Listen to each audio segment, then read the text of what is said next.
성이 나가지고 아벨을 갖다 돌로 죽인 일이 있었습니다. 모세율법에는 살인하는 자는 반드시 죽이라고 그랬는데, 그럼 가인이 아벨을 돌로 쳐 죽였는데 하나님께서 모세율법의 법으로 따지면 당장 죽여야 되겠는데, 그때는 모세율법이 없을 때인 만큼 하나님께서 그 가인에게 죽이지 않고 벌을 내리지 않았습니다. 벌을 조금 내려 결국 네가 그렇게 아우를 죽였으니까 넌 내 앞을 떠나서 넌 여기 있지 못하다 해가지고 결국 유랑민이 되듯이 그렇게 되기로 했습니다. 그러니까 모세율법을 따지면은 당장 죽여야 될 게지만, 그땐 너 사람을 죽이면은 너는 죽는다 하는 그런 말도 없었고, 사람을 죽이는 데에 대해서는 법이 거기에 기록되어 있지 않기 때문에 살인을 했지만은 그를 갖다가 심한 형을 내릴 수 없었던 것입니다. 그러면 그 외에도 여러 가지 제목이 있는데, 지금은 우리 대한민국에도 법이 있고 성경에도 법이 있습니다. 그러니까 모세율법 10가지 십계명이 있죠. 이 십계명을 아마 기독교인들 쳐놓고는 전부 십계명을 중심으로 해가지고 그게 죄다 죄가 아니다 하는 것을 거기서부터 마음에서 양심의 가책을 받고 우리 마음의 죄를 정하게 되고 이렇게 되는데, 그럼 전에 지은 죄로 말미암아 우리가 사망에 이르게 되는데, 여기서 뭐를 없애면은 다시 살 수 있냐면 죄를 없애면은 사는 길이 여기서 열립니다. 그래서 이제 사는 길을 주시기 위해서 예수님이 1900년 전에 오셔가지고 새로운 법을 줬습니다. 그럼 새로운 법을 어떻게 줬냐면, 옛날에 10가지 계명을 그대로 두면은 침례를 받아도 또 한 가지죠. 그렇지만은 예수님이 오셔가지고 새 언약을 줬는데, 새 언약은 6월절 성만찬 예식에 떡과 포도즙을 먹고 마심으로써 너희 속에 생명이 있다 하는 이런 아주 생명의 언약을 주셨습니다. 그럼 생명의 언약을 우리 사는 법을 주는데, 이 사는 법을 주는 데 있어서도 전에 그 죄라는 것을 이걸 어떻게 해야 된다 이 말입니다. 그냥 없앨 수는 없는 게고, 전에 지은 거는 죄값은 사망이라고 했어요. 죄값은 사망이라는 건 6장 23절에 보면 죄의 삭은 사망이요 하나님의 은사는 그리스도 예수 우리 주 안에 있는 영생이니라. 그게 죄의 값은 사망이니까 언젠가는 우리가 죽어야 되는 것입니다. 그럼 이 죽는 것을 어떻게 아주 죽어버리면 곤란하니까 미리 죽는 법을 갖다가서 성서적으로서 우리 죄를 장애 지내는 법이 있는데, 그 장애 지내는 법을 하나 보겠습니다. 골로새 2장 12절이요. 너희가 세례로 그리스도와 함께 장사한 바 되고 또 죽은 자들 가운데서 그를 일으키신 하나님의 역사를 믿음으로 말미암아 그 안에서 함께 일으키심을 받았느니라. 또 너희의 범죄와 육체의 무할례로 죽었던 너희를 하나님이 그와 함께 살리시고 우리에게 모든 죄를 사하시고. 여기 보면은 이 세례라고 하는 말은 씻는다는 뜻인데요. 이 원어에는 이 세례로 되어 있지 않냐고 바프테시마라고 우리 죄를 매장하는 걸로 되어 있습니다. 장례를 지내는 거. 장례 지내는 걸로 되어 있는데, 그래서 침례라고 하죠. 침례라고 하는데 왜 그럼 여기다가 세례라고 썼느냐 하면은, 이건 천주교로부터 시작해서 선주교는 영세라고 하고 각 장로교, 감리교 이런 데는 이제 세례라고 합니다. 그 세례라고 하는 것은 물 조금 이마에다 이렇게 찍어 발라놓고 그렇게 하고 이제 살았다 이런 식으로 되어 있죠. 그러나 근본적 예수님으로부터 이 침례를 받는 것이 이제 쭉 내려오는데, 이 역사책을 보면은 예수님으로부터 초대교회 당시에는 전부 침례를 받았습니다. 그러니까 여기 지금 글자를 우리가 한번 받아보세요. 세례로 그리스도와 함께 장산받되고 이렇게 기록됐단 말이에요. 그러면 시침으로서 예수님과 함께 장사 지냈다 이렇게 되면 말이 안 되죠. 그러면 침례로 물에다가 이렇게 푹 잠금으로써 그리스도와 함께 장산받되고 하면은 말이 맞는 것입니다. 왜 침례라는 말이 맞는 거예요. 그러니까 세례가 아니고 침례인데 침례는 곧 뭘 하는 거라고요? 장사 지내는 바. 장례, 매장을 한단 말이에요. 우리 죄를 완전히 매장을 해버려요. 그럼 매장을 하게 되면 어떻게 되느냐? 이 죄의 값은 사망이니까 우리가 죽어야 되니까 언제 죽어도 죽으니까 지금 의식적으로서 죽음을 미리 그만 장례식을 하는 것입니다. 장례한 바 되고 또 죽은 자들 가운데에서 예수님이 십자가에 돌아가셔서 무덤에 장례 지냈죠. 장례 지낸 후 3일 만에 부활하셨어요. 그 말씀과 같이 또 죽은 자들 가운데에서 그를 일으키신, 그를이라는 건 뭐냐면 예수님을 일으키신, 부활시키신 하나님의 역사를 믿음으로 말미암아 그 안에서 함께 일으키심을 받느니라. 누가 일으키심을 받죠? 침례 받는 사람이 이제 죽어서 장례를 지냈는데 죽고 난 후에 예수님을 살리신 것과 같이 그 사람도 새로 일으키심을 받는다 이겁니다. 이렇게 의식으로 우리 죽음을 먼저 맛보고 장례를 지내지 않으면은 죄값으로는 언젠간 죽어야 돼요. 그러니까 이 죽음을 갖다가 미리 그만 예방을 해버리는 것입니다. 옛날에 호일자병이라고 한다든지 무슨 이런 병마가 올 때에는 미리 예방하듯이 우리 죽음을 미리 예방을 해서 죽어서 죄를 그만 없애버려요. 그래서 죽은 사람은 죄 때문에 죽었고 다시 일으키는 거는 누구 때문에 일으키죠? 네, 예수님을 죽은 가운데에서 일으키신 하나님의 역사를 내가 믿기 때문에 나도 이제 죽어서 장례 지냈고 예수님을 살리신 것과 같이 나도 새로 일으키심을 받는다. 그와 같이 우리 죄를 지금 침례를 받음으로써 이제 그 과거의 죄는 완전히 정리되는데 그 죄 때문에 내가 사망이 왔고 이런데 이제 죄를 없이 해줬는데 침례를 받음으로써 죄는 없어졌지만 깨끗한 몸이 또 이 세상에 사니까 자연히 우리 이목이 있고 뭘 보는 것이 다 세상에 이 눈이 이거 있다고 해서 이 보는 거 자꾸 함부로 봐도 이거 안 되는 거예요.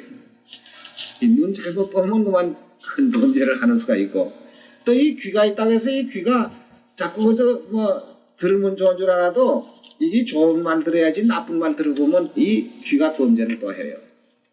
그러니까 세상에 모든 불의한 것이 죄라고 했습니다. 그럼 또 죄 지면은 또 죽는 거 아닙니까? 그럼 매일 뭐 하루 한 번씩 침례를 받다가 집회해야 안 되겠느냐 이렇게 생각하는데 그럼 우리는 어떤 것이냐? 죄를 없이 했으면 죄를 짓지 않도록 만들어줘야 된다. 좀 이렇게 예를 들어 말씀드리자면은 요새는 과학이 발달됐고 이러기 때문에 바다의 어장들 저 바다에 가서 고기를 그저 많이 잡아가지고도 지금 그거 다 처리합니다. 근데 옛날에는 저 무코지방에서 수림이 이런 고기를 잡든지 너무 많이 잡혀도 큰 걱정이라고. 왜 걱정이냐면 처리를 못해서. 그게 뭐 금방 어떻게 다 팔리면 당해지만은 죽은 고기 그저 하루 이틀만 주면 냄새 나고 썩고 이러니까 그 냉장에 썩어지면 그만 바다에다 퍼내밀고 이러는 일들을 하고 있죠. 그렇지 않으면 이제 그 고기가 다 썩어서 못 먹을 정도 되기 전에 소금을 쳐놓으면 좀 담그면 오랫동안 견딜 수 있습니다. 근데 요새는 과학이 발달해서 냉동실을 만들어가지고요.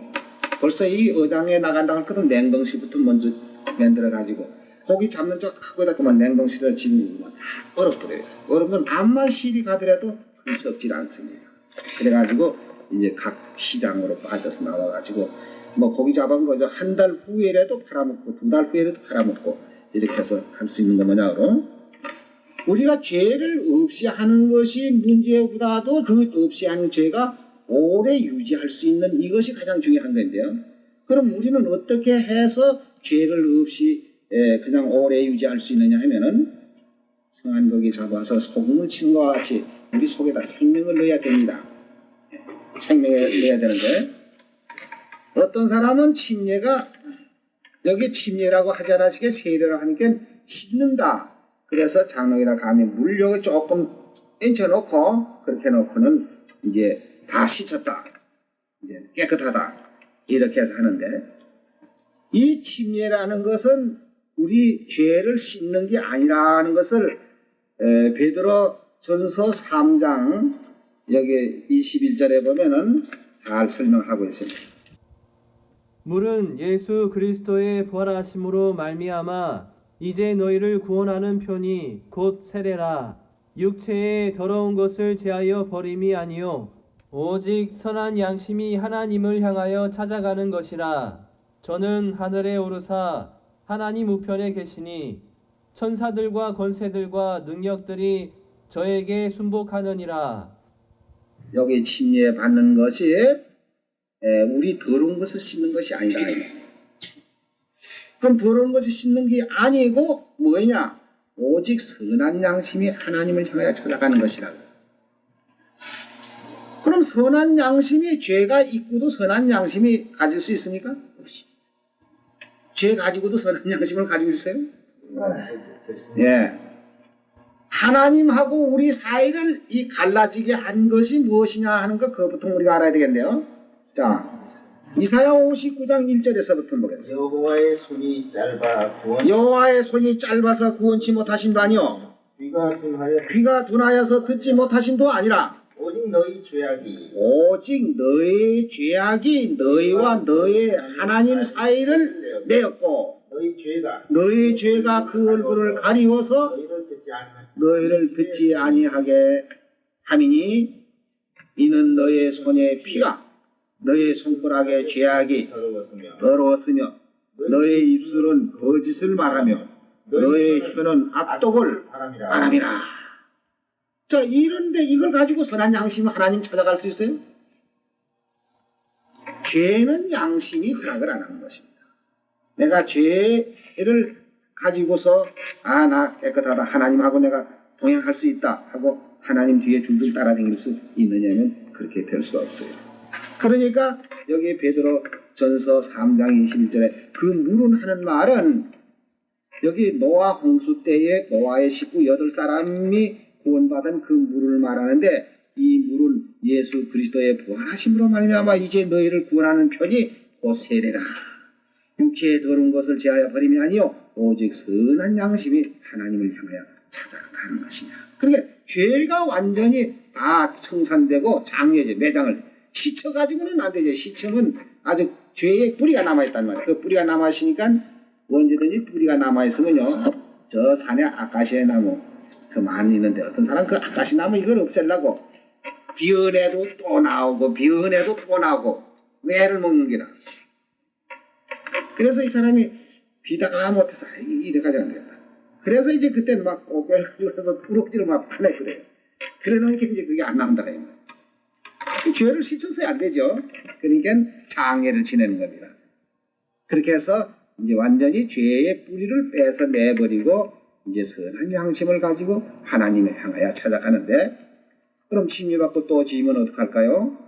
그러니까 침례받고 죄를 짓지 아니하는 이 새 언약이 있습니다. 새 언약. 요한복음 6장 53절에서부터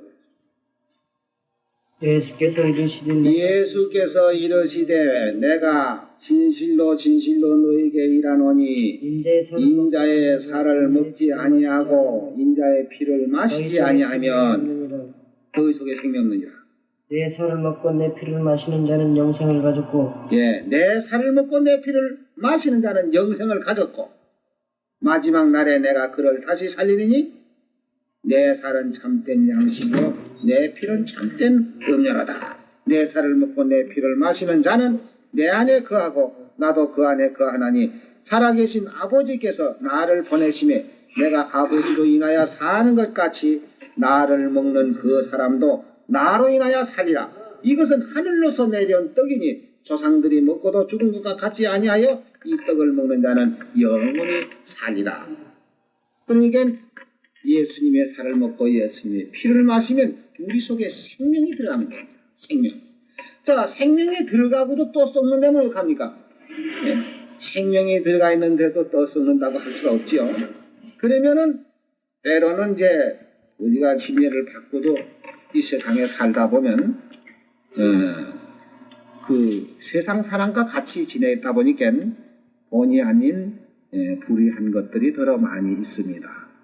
근데 그런 경우에는 어떻게 되느냐 하게 되면요 요한일서 5장 16절에 보면은 누구든지 형제가 사망에 이르지 아니한 사망에 이르지 아니하는 죄, 범하는 것을 보거든 구하라. 그러면 사망에 이르지 아니하는 범죄자들을 위하여 저에게 생명을 주시리라. 사망에 이르는 죄가 있으니 이에 대하여 나는 구하라 하지 않노라. 모든 불의가 죄로 돼 모든 불의가 죄로 돼 사망에 이르지 아니하는 죄도 있도다. 그러니까 이 사망에 이르는 죄라는 것은 어떤 것이냐 하면은 우리 세상 죄에도 너무 심하게 하는 것들은 안 되지만은 여기에서 사망에 이른 죄가 뭐인가? 히브리서 10장 26절. 우리가 진리를 아는 지식을 받은 후 우리가 진리를 아는 지식을 받은 후에 짐짓 죄를 범한 적. 여기 죄라는 건 무슨 죄냐면은 그 다음에 나옵니다. 어떤 게 그 죄냐면 짐짓 죄를 범한 적 다시 속죄하는 제사가 없고, 이 속죄라는 것은 이 새 언약을 말하는 것입니다. 속죄하는 제사가 없고 오직 무서운 마음으로 심판을 기다리는 것과 대적하는 자를 소멸할 맹렬할 불만 있으리라. 모세의 법을 폐한 자도 두세 증인을 인하여 불쌍히 여김이 없이 받지 못하고 죽였거든. 하물며 하나님의 아들을 밟고 자기를 거룩하게 한 언약의 피를 부정한 것으로 여기고 은혜의 성령을 욕되게 하는 자의 당연히 받을 형벌이 얼마나 더 중요하겠느냐 너희는 생각해봐라. 그러니까 여기 무슨 죄겠어요? 새 언약. 예, 이 언약의 질을 배반하고 나가는 것이 이것은 다시 속죄하는 제사가 없어요. 왜 그러냐면은 새 언약을 통해서 예수님의 살과 예수님의 피로 우리의 생명을 줬고 영생을 줬는데도 불구하고 그것을 부인하고 나갔을 때에는 옛날 모세의 율법을 폐한 자도 불쌍히 여기지 않고 죽였거든. 두 사람의 증인을 인해서 하물며 하나님의 아들을 밟고 자기를 거룩하게 하는 언약의 피를 부정하게 여기는다. 이것이 다시 용서함을 받을 수 없는 죄라는 것을 여기 말했습니다. 그러면 우리 속에 생명을 넣어준다는 말씀, 아까 어떻게 하면 생명이 들어간다고요? 요한복음 6장 53절에 예수님의 살을 먹고 예수님의 피를 마시면 너희 속에 생명이 있다. 생명이라는 뜻은 뭐냐면은 영원히 사는 뜻을 말합니다. 생명이 없으면 죽은 사람이고 생명이 있으면 산 사람입니다. 그러니까 생명이 있는 사람에게는 죽음이 있질 않지요. 그냥 영생이 항상 살아가지고 있기 때문에요. 근데 예수님의 살과 예수님의 피를 어떻게 우리가 먹고 마시느냐? 예? 그것이 누가복음 22장에서 우리가 볼 수 있습니다. 누가복음 22장 7절입니다. 유월절 양을 잡을 무교절 일이 이른지라 예수께서 베드로와 요한을 보내시며 가라사대 가서 우리를 위하여 유월절을 예비하여 우리로 먹게 하라. 여기 보면 유월절 양을 잡을 무교절이 이른지라 예수께서 베드로와 요한을 보내시며 가라사대 가서 우리를 위하여 유월절 예비하라 그랬는데, 모든 교회 가운데는 유월절이라는 걸 듣지도 못하고 보지도 못했기 때문에 이 유월절 얘기만 하면 이건 모세율법으로만 생각합니다. 모세율법에 양 잡고 소 잡고 유월절 지킨 그걸로만 착각을 한다 이 말이에요. 근데 예수님이 유월절을 예배하라고 베드로와 요한을 보내서 가서 유월절을 예배해서 우리로 먹게 하라 한 이 유월절은 옛날 모세율법에 양을 잡고 양의 피를 문설주에 바르거나 백성에 뿌리는 그런 유월절이 아니고 멜리덱의 반차라고 하는 떡과 포도즙을 가지고 우리에게 새 언약을 주신 것입니다. 19절 보세요. 또 떡을 가져 살해하시고 떼어 저희에게 주시며 가라사대 이것은 너희를 위하여 주는 내 몸이라. 내 몸이라. 예수님이 내 살을 먹으면 너희 속에 생명이 있다는 게 이것이 내 몸이라. 너희가 이를 행하여 나를 기념하라 하시고 저녁 먹은 후에 잔도 이와 같이 하여 가라사대 이 잔은 내 피로 세운 새 언약이니 온 너희를 위하여 붓는 것이니라.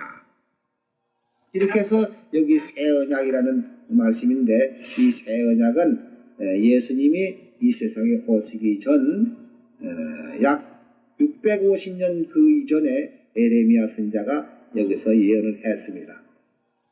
에레미야 31장 31절이요. 나 여호와가 말하노라. 보라, 날이 이르리니 내가 이스라엘 집과 유다 집에 새 언약을 세우리라. 나 여호와가 말하노라. 이 언약은 내가 그들의 열조의 손을 잡고 애굽 땅에서 인도하여 내던 날에 세운 것과 같지 아니할 것은 내가 그들의 남편이 되었어도 그들이 내 언약을 파하였음이니라. 나 여호와가 말하노라. 그러나 그날 후에 내가 이스라엘 집에 세울 언약은 이러하니 곧 내가 나의 법을 그들의 속에 두며 그 마음에 기록하여 나는 그들의 하나님이 되고 그들은 내 백성이 될 것이라. 650년 전 그 즈음에 에레미야 선지자가 이제 장차 이 앞으로 600년 후에면 메시아가 세상에 오셔가지고 이제 새 언약을 세워 주실 것이다 하고 미리 예언한 그대로 모세율법이 아닌 이 새 언약을 세워 주실 것을 예언했습니다. 이 새 언약은 우리로 하여금 무조건 사는 법을 줬어요. 생명의 법을 줬단 말입니다. 사는 법. 그러면 히브리 8장 6절에 보면 어떻게 연결이 되어 있는가 한번 가서 보겠습니다. 그러나 이제 그가 더 아름다운 직분을 얻으셨으니 예, 그가라고 하는 말은 누구죠? 예수님이 더 아름다운 직분을 얻으셨으니 이는 더 좋은 언약으로 세우신 더 좋은 언약의 중보시라. 누가 중보시에요? 예수님이 새 언약의 중보시라. 저 첫 언약이 무흠하였다면 흠이 없었더라면 둘째 것을 요구할 일이 없었으려니와 저희를 흠으로 하여 일렀으되 주께서 가라사대 볼지어다 날이 이르리니 내가 이스라엘 집과 유다 집에 새 언약을 세우다. 여기 주께서 가라사대 하는 말은 에레미야 31장 31절에 기록되어 있는 말씀을 이쪽에다가 반복해서 지금 그 예언과 맞춰서 사도 바울이 진리를 증거하고 있는 그 말씀입니다. 13절에 보면 새 언약이라 말씀하셨음에 첫 것은 낡아지게 하신 것이 낡아지고 쇠하는 것은 없어져 가는 것이라. 그러니까 옛 언약으로서는 우리 죄를 정하여 줄 따름이요 그 죄에서 결국 죽을 수밖에 없는 우리를 이 새 언약으로서 생명을 얻고 영생을 얻는 이런 진리를 주었습니다. 고린도후서 3장을 보겠습니다. 새 언약이 어떤 것인가 여기 나오죠. 또 6절입니다. 저가 또 우리로 새 언약의 일꾼 되기에 만족해 하셨으니 의문으로 하지 아니하고 오직 영으로 함이니 의문은 죽이는 것이요 영은 살리는 것이니. 여기 지금 잘 보세요. 저가 또 우리로 하여금 저가는 누구냐면 예수님이 또 우리로 새 언약의 일꾼 되기에 만족해 하셨으니 의문으로 하지 아니하고 오직 영으로 하면 의문은 뭐죠? 의문은 구약 모세율법을 말하는 의문으로 하지 아니하고 오직 영으로 영은 새 언약을 말하는 겁니다. 영으로 함이니 의문은 죽이는 것이요 영은 살리는 것이라. 의문은 왜 죽이는 겁니까? 예? 예. 율법 아까 로마서 7장에 거기 그런 말씀 있죠. 율법에 탐내지 말라 하지 않았더라면 내가 탐심을 몰랐겠는데 탐내지 말라 한 기록이 있었기 때문에 그것을 범으로 나는 죄가 스스로 죄 있는 것을 드러내고 있습니다. 그러면 그 의문은 그 십계명은 우리로 하여금 죽게 하는 것이요. 왜냐하면 죄를 정하기 때문에. 그러나 죽게 된 거기에서 영은 살리는 것이다. 그 죄에서 죽을 수밖에 없는 우리를 거기서 구속해내신 그 영에 세운 것으로 분명히 되는 것입니다. 그래서 돌에 서서 새긴 죽게 하는 의문의 직분도 영광에 있어 이스라엘 자손들이 모세의 얼굴에 없어질 영광을 인하여 그 얼굴을 주목하지 못하였거든 하물며 영의 직분이 더욱 영광에 있지 아니하겠느냐. 네, 정죄의 직분이 영광에 있었은즉 의의 직분은 영광이 더욱 넘치리라. 그러니까 우리가 지금 새 언약이 일꾼이 됐고 하나님의 백성이 되어 있습니다. 새 언약으로서 우리는 살리심을 받고 영생에 들어가는 이렇게 약속이 되어 있습니다. 그러니까 이제 침례 받으면은 일단 우리 과거에 지은 죄는 없어지고 이제 6월절 성만찬 예시 떡과 포도즙을 먹고 마심으로써 우리 속에 생명이 있게 되는 것입니다. 그러므로 우리는 이제 옛 의문에 속해 있는 사람이 아니고 새 언약, 새 율법에 속해 있는 사람이 되죠. 이렇게 해서 우리는 영생에 들어가게 되는데 우리 침례를 받고 진리 안에서만 떨어지지 않고 우리가 어떠한 시험이 있더라도 진리 안에서만 떨어지지 않으면은 우리에게 주신 영생은 계속돼서 나가다가 영원한 하늘나라에 들어가게 되는 것입니다. 이 침례에 대해서는 여러 가지가 있지만은 우선 내 죄를 없이 하는 것과 또 생명을 받는 것과 이렇게 해서 옛 언약에서 벗어나서 새 언약으로 새 정부 밑에서 새 언약에서 우리가 살고 있는 하나님의 권속이 되는 것입니다. 오늘 이것으로서 침례식에 대해서는 마치겠습니다.